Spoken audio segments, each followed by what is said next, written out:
Continuamos com a nossa programação. –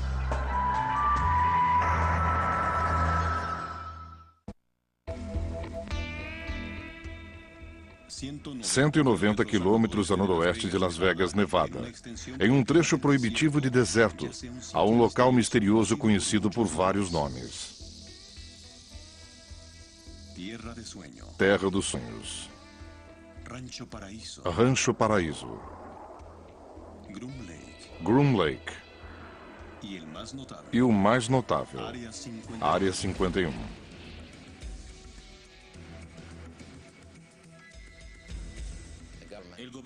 O governo não quer reconhecer que há uma base lá. Mas eu já estive lá. Há uma pista, há prédios, é uma base extremamente secreta. A América sabe sobre a Área 51. Já é um termo familiar. É aqui que o trabalho mais secreto e importante da nação tem sido feito.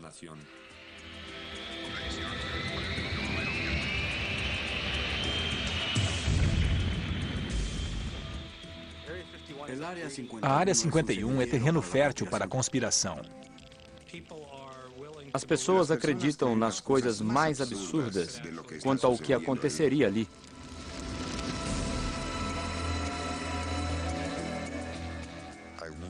Não acho que o governo poderia ocultar um disco voador que temos desde que eu tinha 1 ano de idade. Não acho mesmo. Há muitos segredos na Área 51. Porém, os mais bem guardados poderiam levar alguns desses oficiais para a prisão. Entrada proibida. Toda a área tem sensores magnéticos e de disparo eletroóptico. Se passar da linha sem autorização, eles atiram em você. Próxima parada, Área 51. Área 51. A verdadeira história.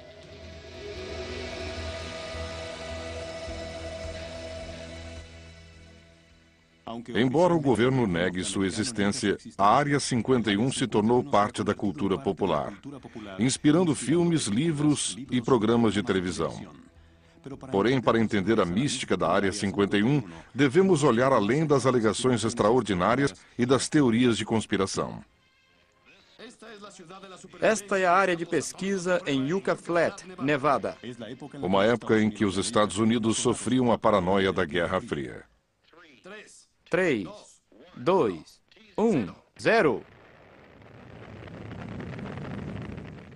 Uma época em que a Área 51 literalmente surgiu no deserto de Nevada, uma das diversas áreas de testes atômicos. O local em que fica a base aérea, chamada Área 51, foi no início dos anos 50, tomado pela Comissão de Energia Atômica, que é hoje o DOE, Departamento de Energia. Essas pessoas são responsáveis pelas armas nucleares do país. Precisavam de um lugar para testá-las. No centro-sul de Nevada, há um local para o qual ninguém dava importância. Este solo não era disputado. Se olhar mapas antigos da área, os mapas da Comissão de Energia Atômica, o verá dividido em áreas. Estas são quadras grandes. Em determinada época, o pedaço de terra em que fica o Groom Lake, que é um dos muitos leitos alcalinos secos da área, se chamava Área 51. Os mapas são antigos e esse sistema não é mais usado, mas o nome Área 51 permaneceu. Na primavera de 1955, a área na quadra número 51 teve papel bem maior nas negociações do governo com o Império Soviético. Naquele ano, o gênio da engenharia aeronáutica da Lockheed, Kelly Johnson, criou o primeiro avião espião super secreto da América, o U-2. Mas Johnson tinha um problema. Precisava testar sua criação secreta. Ele procurou um amigo de confiança, o piloto de teste civil Tony Levier, o homem que dizem ser o verdadeiro pai da Área 51. Eu disse a Kelly, eu sei exatamente o que quer e vou atendê-lo. E atendi. Procurei o perfeito lago seco, pois sabia que um lago seco é o melhor campo de pouso natural para voos experimentais. Por quase uma semana, Tony Levier e sua equipe vasculharam o deserto de Nevada, checando dezenas de locais remotos. Mas quando passaram a cadeia montanhosa Nellis e viram no Groom Lake, Levier soube que a procura tinha terminado. Este lago, em uma escala de 1 a 10, é 11. Os outros não têm nem chance. Sua localização é no interior bem remoto e poucas pessoas passam por aquele lugar. Muito poucas pessoas deambulam por este lugar. E resultou... Por fim, a CIA, a uns 50 ou 60 quilômetros de nós, tinha toda a estrutura e o equipamento para isso. E disse que construiria uma base para nós. Com isso, a Área 51 tornou-se a instalação militar mais confidencial do governo. Em poucas semanas, Tony Levier se viu ao controle do rebento da Guerra Fria de Kelly Johnson, o avião espião U-2.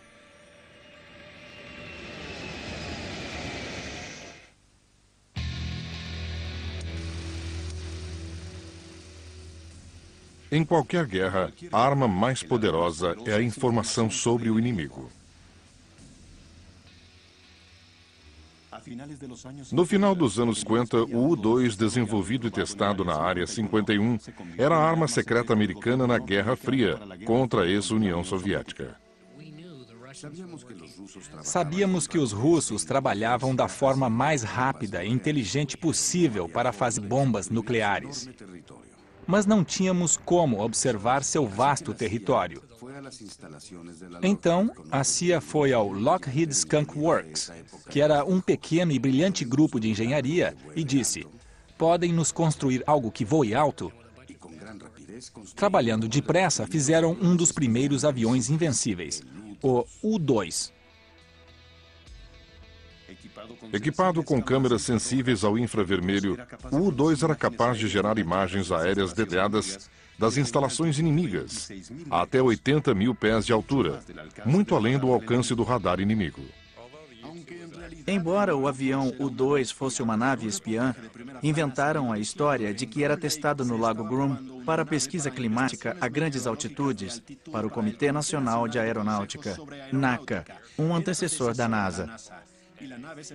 Pintaram marcas falsas da NACA caso algum caísse fora de lá. Durante anos, o U-2 fez dezenas de missões clandestinas no total anonimato, trazendo provas fotográficas vitais da instalação militar russa de armas nucleares. Mas em maio de 1960, todo o segredo que cercava o U-2 caiu por terra. O segredo envolvendo o avião U-2 se acabou quando um deles foi parar em um remoto território da Rússia. O piloto Francis Powers fez um voo espetacular. Houve o famoso abate de Francis Gary Powers, e ele foi capturado. E foi em um momento delicado, quando haveria um encontro de cúpula entre Eisenhower e Khrushchev. 5 dias antes, nosso rapaz cai do céu em um avião não reconhecido, o que criou enorme rebuliço. Caso de espionagem sobre a Rússia. Nas vésperas da conferência com o premier Khrushchev, a notícia de que um avião americano é derrubado em território russo. Os Estados Unidos são acusados de acabar com a conferência antes da hora.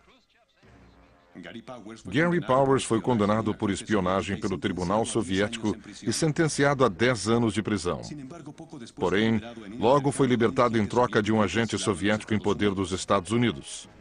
Apesar de envergonhado pelo incidente com o U-2, a informação que o governo americano obteve com as missões secretas se mostrou valiosa.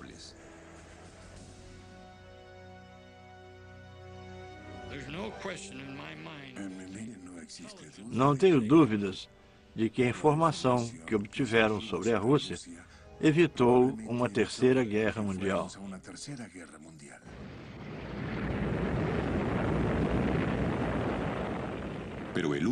Mas o U-2 era só a primeira de muitas aeronaves confidenciais a ser desenvolvida e testada sobre a Área 51. Quando o programa do U-2 terminou, usaram as instalações em Groom Lake para testar o A-12, capaz de voar acima de Mach 3, a mais de 80 mil pés. Foi o antecessor do SR-71, o Blackbird. Ainda em uso hoje, o Blackbird forçou os limites da tecnologia aerodinâmica supersônica.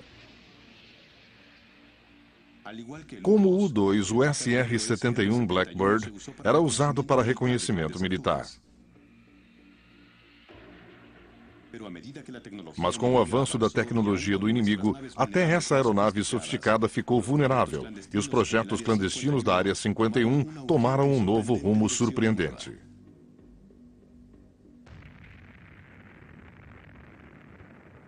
Segundo alguns peritos, um tipo diferente de aeronave estava sendo testada no céu escuro, sobre a Área 51.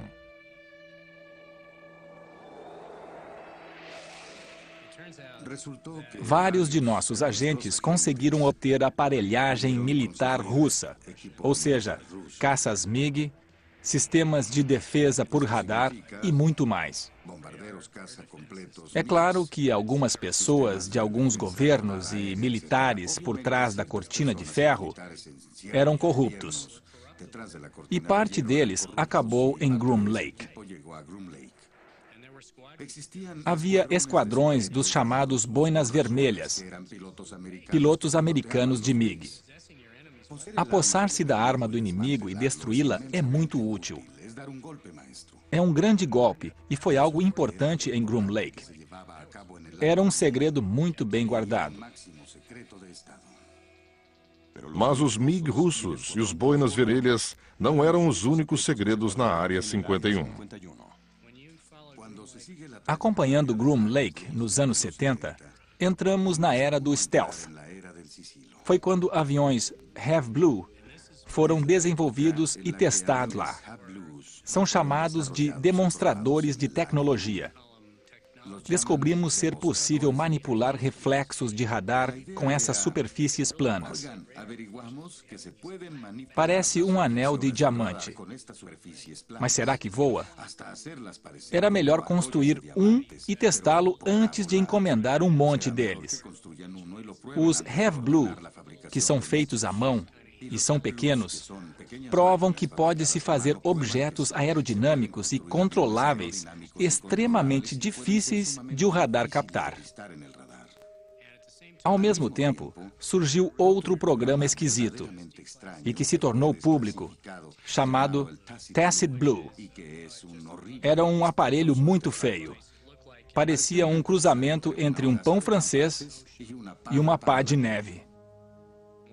Eles estavam tentando entender contornos mistos, indo além dos formatos planos do stealth e suavizando-os, como a lataria de um carro com curvas arredondadas. Dos projetos Have Blue e Tacit Blue, surgiu a tecnologia para a aeronave mais confidencial da América até hoje.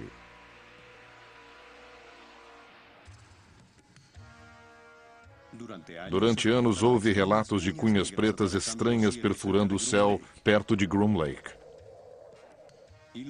Boatos de uma aeronave stealth, décadas à frente de seu tempo.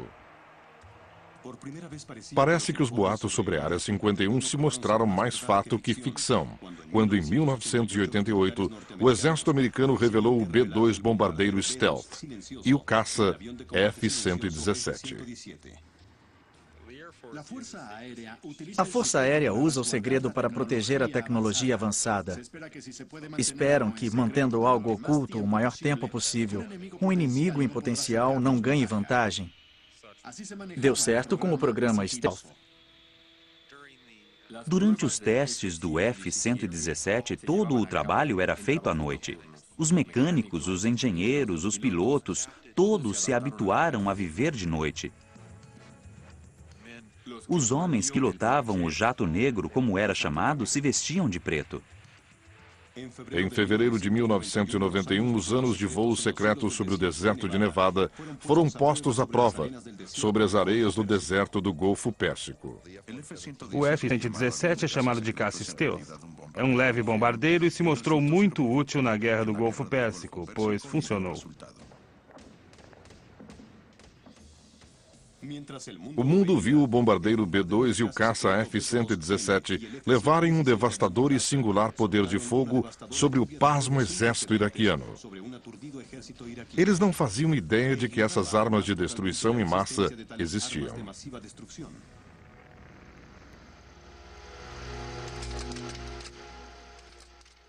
Hoje, os segredos da Área 51 perduram. Há boatos a respeito de uma aeronave hipersônica, altamente secreta, conhecida como Aurora. Aurora é o nome que nós, pesquisadores, damos a aeronaves muito velozes, desenvolvidas e testadas em programas secretos. Embora não haja fotos publicadas do Aurora, não faltam interpretações visuais deste suposto avião espião de alta tecnologia. Com base em uma revolucionária tecnologia de propulsão, dizem que esta aeronave voa a 6 vezes a velocidade do som e pode atacar com extrema precisão. Este é um progresso na tecnologia da aviação. Significa que deu-se um verdadeiro passo rumo ao combate em guerra global. Deitou-se a base para a tecnologia que permite desempenhar missões de reconhecimento, além de um ataque preciso de qualquer parte do globo, poucas horas após a decisão de fazê-lo.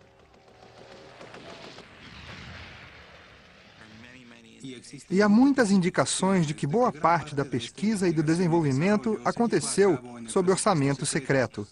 Indicações fortíssimas de que a aeronave foi construída e colocada em serviço. Bill Sweetman aponta muitos registros oficiais e militares como prova de que o Aurora existe.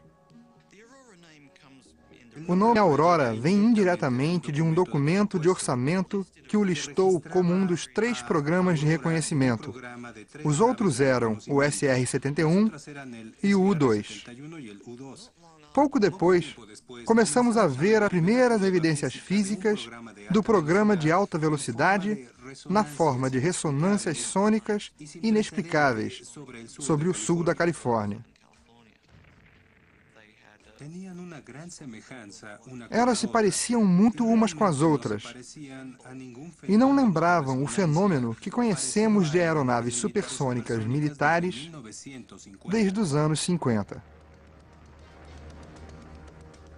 Além das estranhas ressonâncias sônicas registradas pelos sismógrafos da Caltech, Sweetman crê que haja outra evidência do Aurora. Vemos uma grande expansão de Groom Lake a partir de 1985 e 86. Há mais prédios erguidos e mais estradas. O comprimento da estrada é proporcional à velocidade de decolagem e pouso. Quando se tem velocidade alta para pouso e decolagem, trata-se de uma aeronave muito veloz. Ao mesmo tempo, houve um drástico aumento de relatos de aeronaves esquisitas e velozes em Groom Lake. Os moradores de Nevada viram um avião estranho. Eles fazem muito barulho ao atravessar o deserto. São explosões sônicas. Os militares podem dizer que não existem, mas existem sim.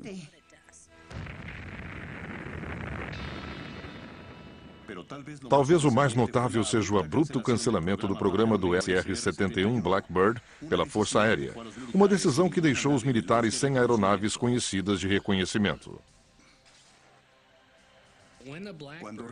Quando os Blackbirds foram aposentados, as pessoas perguntaram por quê? Temos o avião mais veloz do mundo, ninguém jamais conseguiu abatê-lo. Dizem que já atiraram nele milhares de vezes, mas nunca o perfuraram. É um avião assustador. Por que o aposentaram? Muitos creem que a única razão para isso tenha sido abrir espaço para um substituto mais avançado. A aurora combinaria perfeitamente com a Área 51, pois são necessários um grande trecho de solo e uma grande base para mantê-la e escondê-la. Para isso serve a Área 51. Mas até hoje a posição do governo é resoluta. Os oficiais insistem em que o Aurora não existe. Posso afirmar que os comitês de apropriação de ambas as casas, o Comitê das Forças Armadas, investigaram o Aurora a fundo, e ele não existe. Quem dera tivéssemos um Aurora, um avião que chegaria a Bagdá em 3 horas. Pode estar na prancheta de alguém, mas no momento não existe. Esta cultura de segredo que cerca a Área 51 levou a um clima em que nada é estranho demais para se acreditar. E os que acreditam transformaram a área em volta da base em um centro de convenções de conspiração. Estamos apresentando Infinito OVNI.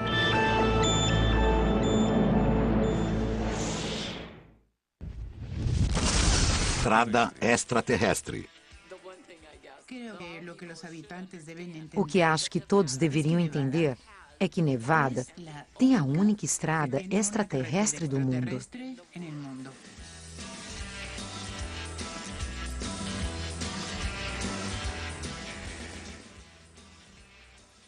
Em 1996, o estado de Nevada oficialmente chamou a Rota 375 de Estrada Extraterrestre, devido aos incontáveis relatos de OVNIs por parte dos residentes e visitantes do local.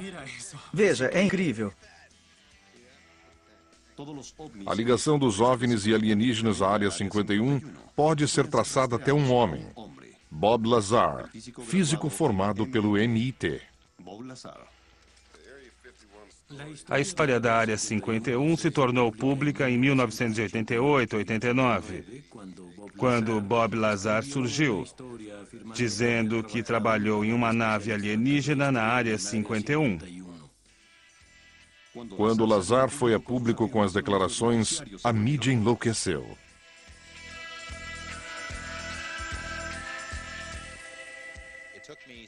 Levei 7 ou 8 meses para convencê-lo a sentar comigo para uma entrevista. E ele finalmente me contou a história mais incrível que já ouvi como jornalista.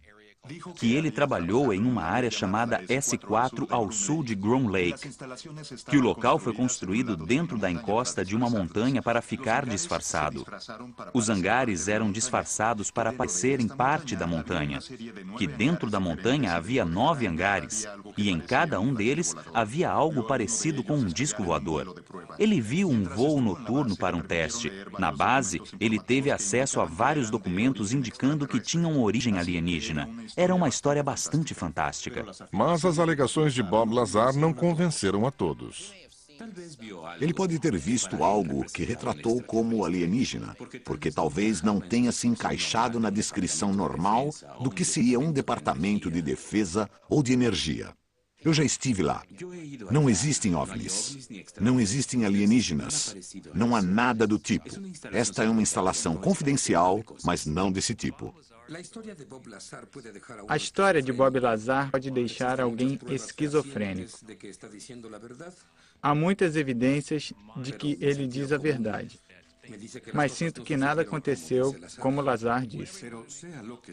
Mas pense o que quiser de Bob Lazar. Ele foi o trampolim que lançou esta base assombrosa aos olhos do público. Meses depois, milhares de pessoas foram ao deserto de Nevada em busca de objetos estranhos no céu. O conceito de visita dos seres extraterrestres tornou-se grande parte da cultura popular. Levou centenas, talvez milhares de visitantes a uma área do deserto que seria evitada pela maioria das pessoas sensatas. Esta é Bald Mountain. Do outro lado fica Groom Lake. Não é de surpreender que relatos de OVNIs e criaturas bizarras de outros mundos tenham ficado quase comuns. Estrela brilhante. Venha ver isso. Não, não é. Tem 2 lobos. 2 lobos, um de cada lado. Venha ver. Talvez as pessoas queiram crer que somos visitados por seres de uma civilização mais avançada. Supõe-se que são seres maus. Dizem que vêm de 100 milhões de anos-luz daqui. É um salto no tempo. Foi o que eu vi. É legal. É muito legal. O súbito interesse e influxo de turistas na área ajudou a transformar a cidade de Rachel. Antes um pontinho no mapa, Rachel virou a meca dos crédulos ou incrédulos. As pessoas vêm em busca do sentido da vida. Querem respostas que não encontram em outro lugar. Muitos curiosos se hospedam no Ale Inn para fugir do calor do deserto e trocar histórias de encontros de todo grau. Nosso restaurante ficou conhecido como área de troca de informações. As pessoas podem vir falar sobre o que quiserem. Não serão ridicularizadas pelo que acreditam. Eu avistei os voos rumo a Groom Lake. Certa noite, havia 3 luzes pulsando em um intervalo de 1 segundo e o céu ficou brilhante. Já vi uma nave plástica em forma de disco. Eu nunca vi um disco voador, mas vi uma luz, como esta na minha blusa. Certa noite, voltando de Álamo, vi uma faixa laranja no céu.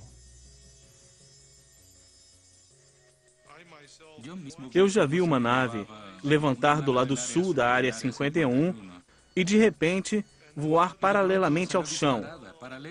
Ela cobriu quase 15 quilômetros em 1 segundo e meio. Todos os dias ouvimos um relato de alguém. Muita gente já trabalhou na área 51. Dizem que lidaram com seres de outro planeta. E dizem que há mais do que um tipo. Nariz grande e nariz pequeno. Cinza, um réptil, um laranja, um azul e os humanoides. Ainda não ouvi uma história completa do que existe naquela colina. Acho que eles não são de origem extraterrestre. Acho que são interdimensionais. É como se alguém girasse um botão e mudasse de frequência, saísse de nossa realidade para outra. Pode ser simples assim. Acho que o pouso será aqui. Por algum motivo, os alienígenas que nos contataram sentem que é o melhor lugar.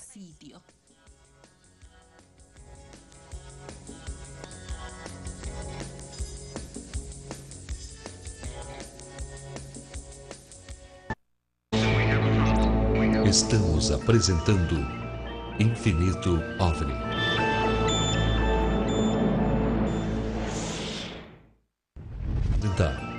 Infinito OVNI.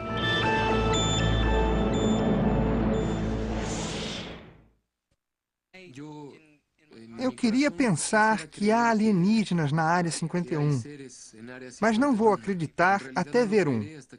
É um ótimo tema para um filme. Como produtor executivo do filme de ficção científica Independence Day, Bill Fay encontrou uma resposta oficial incomum quando buscou o suporte técnico militar para fazer o filme. Tivemos reuniões com todos os ramos militares e representantes do Departamento de Defesa e nos disseram: gostamos do roteiro, mostra os militares em boa posição, gostamos de tudo, exceto uma coisa. Queremos que retirem as referências à Área 51. Ficamos surpresos. Não soubemos de onde isso partiu. O filme girava em torno da mitologia da Área 51. E isso realmente toca as pessoas. Era algo que não poderíamos mudar. Era parte integrante da história. E dissemos isso a eles. Eles responderam: tudo bem, mas não podemos ajudar. Por que os militares se preocupam tanto com alienígenas e Área 51? Ironicamente, em agosto de 1997, após décadas negando tudo, desde o U-2 até o Aurora, a CIA fez uma declaração chocante.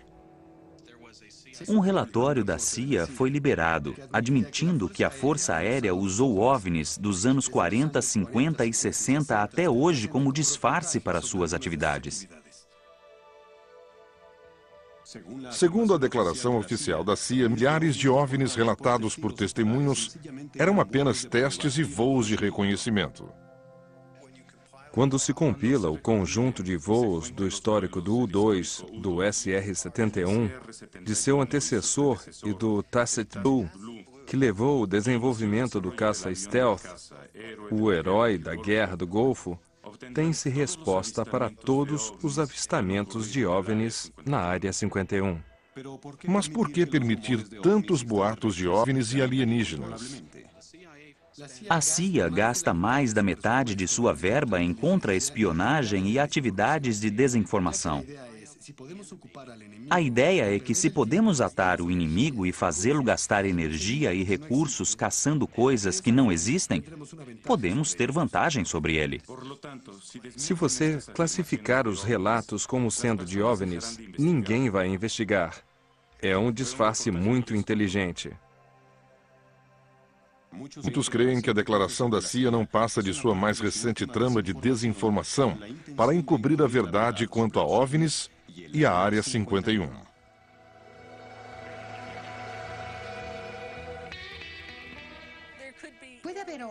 Pode haver alienígenas e pode não haver.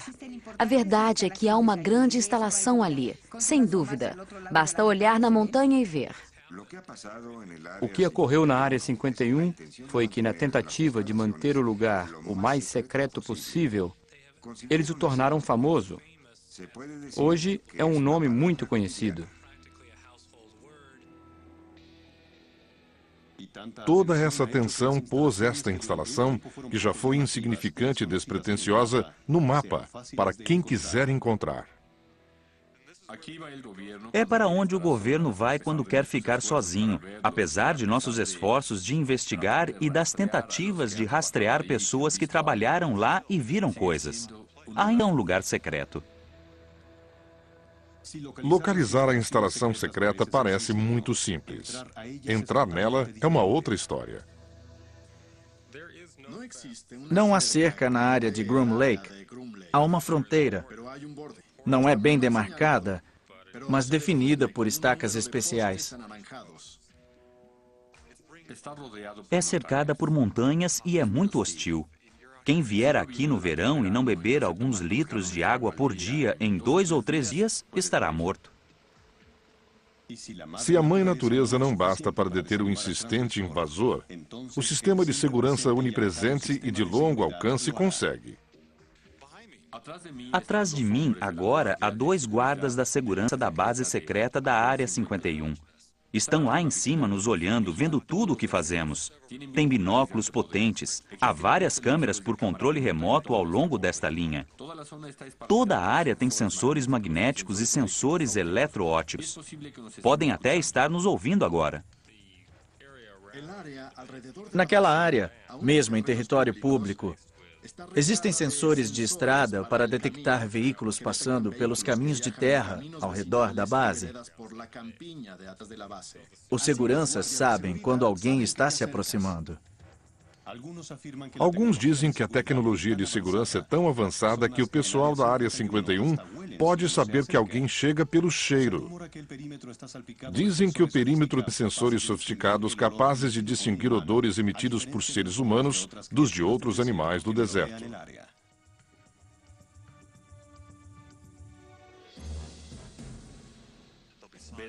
Há placas dizendo "pare aqui", equipamento não detonado, área contaminada, radiação, ou uma pequena linha dizendo uso de força letal autorizado. Isso detém a maioria das pessoas. Os tolos são os que vão além. As pessoas começam a vir de jipe e caminhonetes e, de repente, encontram alguns homens com rifles e acham ruim que lhes digam para voltar para a estrada. Se resistir, pode levar bala. Aqueles que continuaram até a guarita foram presos. Eles são agarrados e atirados no chão. Pisam em seu pescoço, são amarrados e levados para a cadeia. São detidos por longos períodos. Têm de pagar multas, além de assinar um documento, perdendo o direito de falar sobre o que viram, mesmo sem ter visto nada, pois nem se aproximaram da base. Tanta atenção dispensada à Área 51 resultou em maior segurança, em um perímetro ainda mais extenso. Havia duas montanhas de onde se podia ver a Área 51. Uma era a Freedom Ridge, bem ali, de onde aquela patrulha nos observa. E naquela colina ali havia a montanha Whitesides, a 17 e 20 quilômetros daqui, respectivamente. Tínhamos uma linda vista, mas a Força Aérea pediu e conseguiu um recesso de 4.000 acres que tomou as duas montanhas, tornando-as áreas de restrição. Hoje são locais inacessíveis e temos de viajar 42 quilômetros para uma breve olhadela. Enquanto milhões de dólares e horas de trabalho são gastos mantendo as pessoas fora da Área 51, o governo também se esforça para fazer gente entrar. Estamos no chamado Terminal Janet. É onde a grande maioria dos funcionários do Groom Lake estaciona os carros e pega um voo particular para a Área 51. Localizado no canto noroeste do principal aeroporto comercial de Las Vegas, o Terminal Janet é a entrada de funcionários à Área 51. Há uma frota de Boeing 737. São brancos com uma listra vermelha. Eles carregam pessoas que param o carro em um estacionamento exclusivo e aguardam no pequeno terminal até a hora de ir para lá. São da Força Aérea, mas na frequência do FAA. São conhecidas como Janet, assim como outros voos são conhecidos como TWA-123. Esses são Janet 123. Como quase tudo a respeito da Área 51, a origem do nome Janet, dado aos voos e ao terminal, é um mistério. O que parece para muitos atividade normal pode ser percebido por olhos treinados de maneira diferente. Todo mundo que entra nesses aviões é notavelmente informal. É uma mistura de funcionários civis e militares. Não se diferenciam. Não vemos ternos nem uniformes militares. Só vemos bonés de beisebol e mochilas. A norma é ser discreto. E são tão discretos que atraem a atenção. Esses aviões Janet saem de Las Vegas, como qualquer outro, só que rumo ao norte. De fato, são responsáveis por muitos relatos de avistamentos de OVNIs, porque alguns voam à noite e outros começam às 4:30 da manhã. Se ficasse em alguma colina em que ficávamos, antes de a terra ser tomada, víamos as luzes de pouso. Devido ao local próximo e ao ângulo, víamos uma luz muito brilhante em nossa direção durante 5 ou 8 minutos, quase parada. Então, tem de ser uma nave-mãe de Zada Reticula, certo? Não, é um 737. E os funcionários que não gostam de voar vão de ônibus, veículos discretos que se dirigem a Groom Lake diariamente.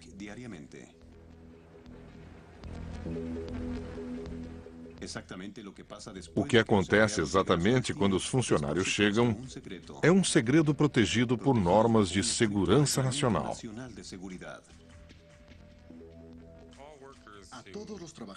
Todos os funcionários que vão ao Groom Lake assinam juramento de que jamais revelarão qualquer coisa vista ou ouvida lá e não comentarão o que quer que seja sobre o seu trabalho. O problema de uma base que não existe é que não precisa obedecer à lei pública. Se não existe, não se preocupa com direitos trabalhistas, não se preocupa com leis ambientais. Se o funcionário não pode nem falar a respeito e o governo não admite que existe, quem é o responsável quando algo sai errado? O manto de segredo envolvendo a Área 51 foi subitamente ameaçado quando ex-funcionários entraram com uma ação civil no Tribunal Federal, alegando danos criminosos do governo. O litígio da Área 51 é muito grave, porque envolve alegações de conduta criminosa e diz que atos criminosos eram praticados encobertos pelo segredo. Tais atos criminosos podem ter resultado na morte de 2 pessoas e causado ferimentos em muitos funcionários. No processo, os ex-funcionários alegam que por mais de uma década, de forma secreta e ciente, o governo queimou lixo altamente tóxico na Área 51. O governo decidiu que a Área 51 não existia legal ou oficialmente.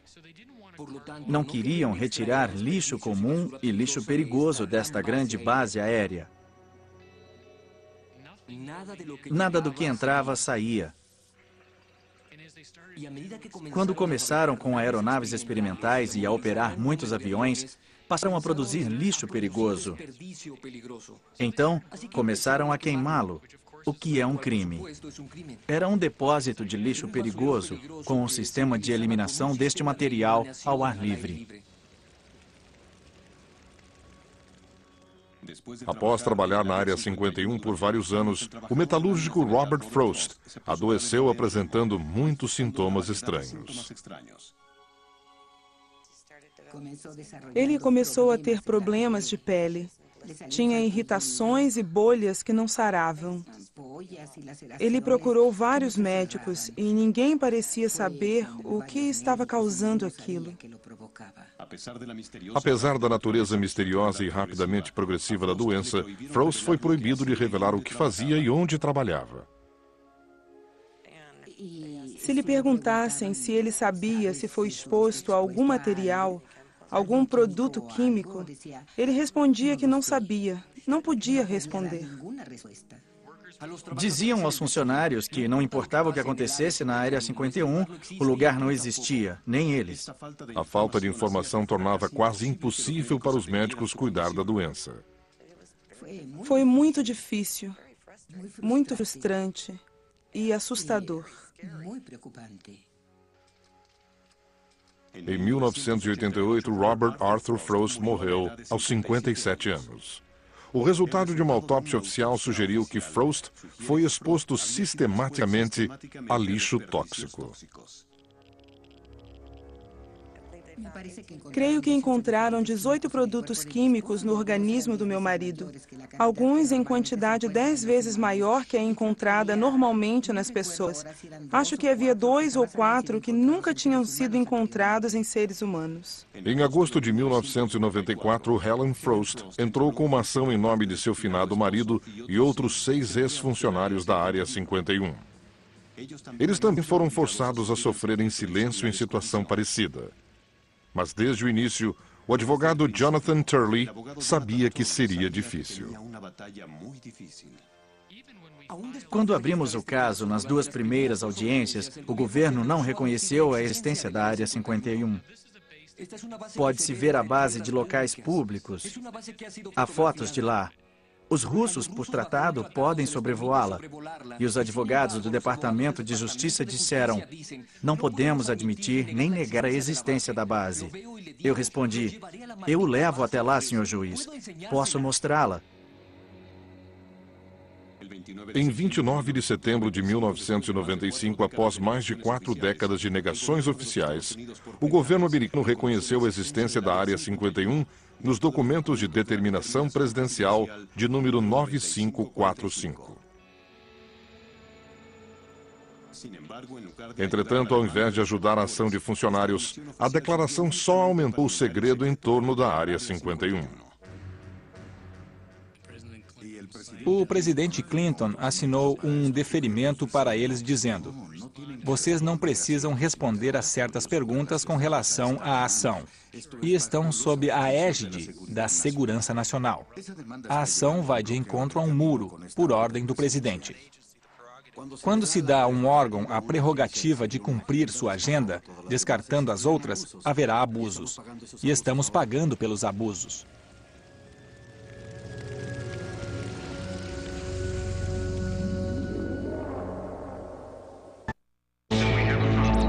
Estamos apresentando Infinito OVNI.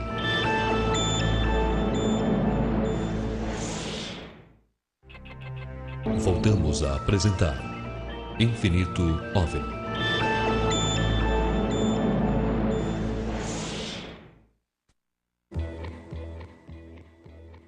A recente polêmica acerca da Área 51 pode não ser mais discutível. Um artigo escrito por Jim Wilson e publicado na Popular Mechanics chegou a uma surpreendente conclusão. A Área 51 mudou de lugar. A prova da decisão de mudar a Área 51 de lugar é a falta de atividade no local.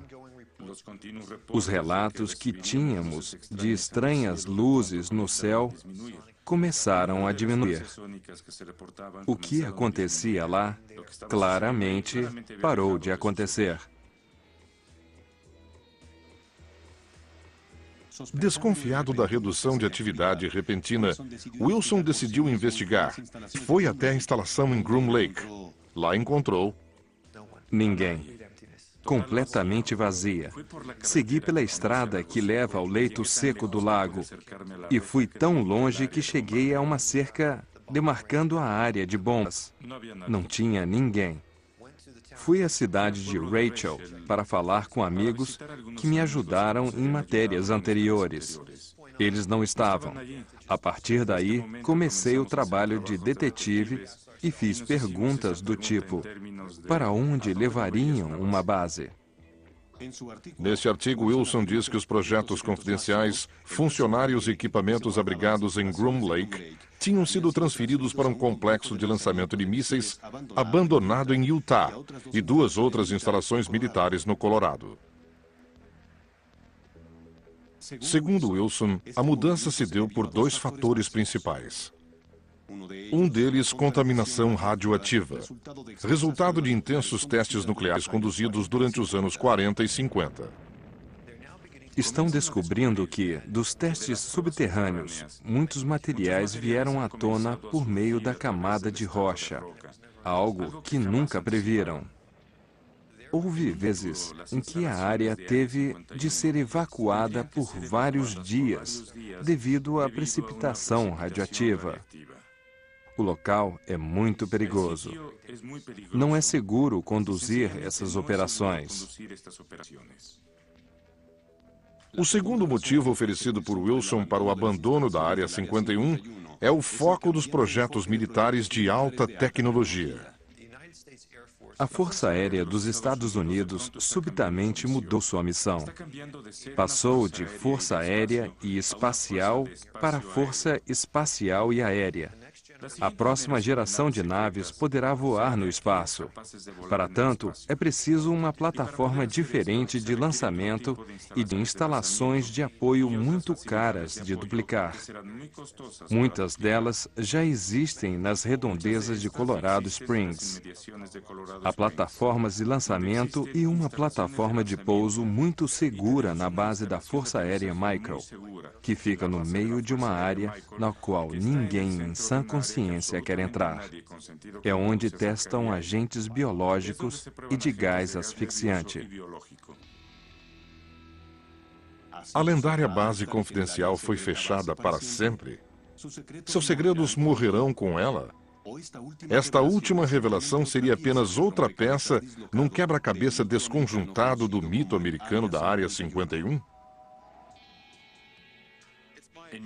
Na minha opinião, nunca saberemos o que já aconteceu lá, que dirá o que acontece agora. O governo agiu depressa, vacilou um pouco aqui e ali. De vez em quando, ouve-se, por exemplo, temos uma instalação em Groom Lake, e mais nada. Acho que muito da atenção que cerca a Área 51 seria reduzida se o governo desse um nome à base. Sim, estamos fazendo uns projetos lá e pronto. É a ideia de uma base inexistente, sem nome, que chama a atenção. As pessoas adoram mistérios. Enquanto nos tratarem assim, como se Groom Lake não existisse, a imaginação vai correr solta. Ela está cheia de contos sinistros de alienígenas e sabe-se lá o que mais. Como não se pode provar o que acontece lá, pode-se dizer o que quiser do lugar. John Kennedy tem ligação com ele. Elvis está lá dentro. É um quadro negro para escrever seus sonhos e medos. O governo ainda tem projetos delicados e o público não tem, necessariamente, o direito de saber de tudo. Não me importa que testem a Aurora ou qualquer outra aeronave. São as outras coisas escondidas pelo véu do segredo que me incomodam. O povo quer acreditar que o governo está fazendo algo. Esconde coisas que não deveriam saber. Mas há certas coisas que devem ser feitas pela segurança nacional do país. Não queremos privar o povo americano desta informação, e sim outros países do outro lado do oceano. O que acontece lá não é mistério.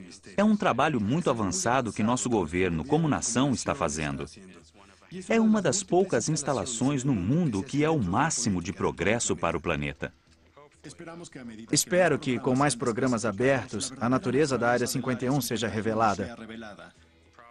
Muita gente pode ficar decepcionada quando descobrir a realidade mundana da Área 51. Porém, mundana ou não, uma coisa é certa. A mística da Área 51 prendeu a imaginação da nação. Neste lugar, o sonho de algumas pessoas se realiza. Dos engenheiros, dos cientistas, dos homens e mulheres que têm a visão dos avanços e das tecnologias de longo alcance que são desenvolvidas lá. Para gente como eu, é mais uma miragem do que um sonho.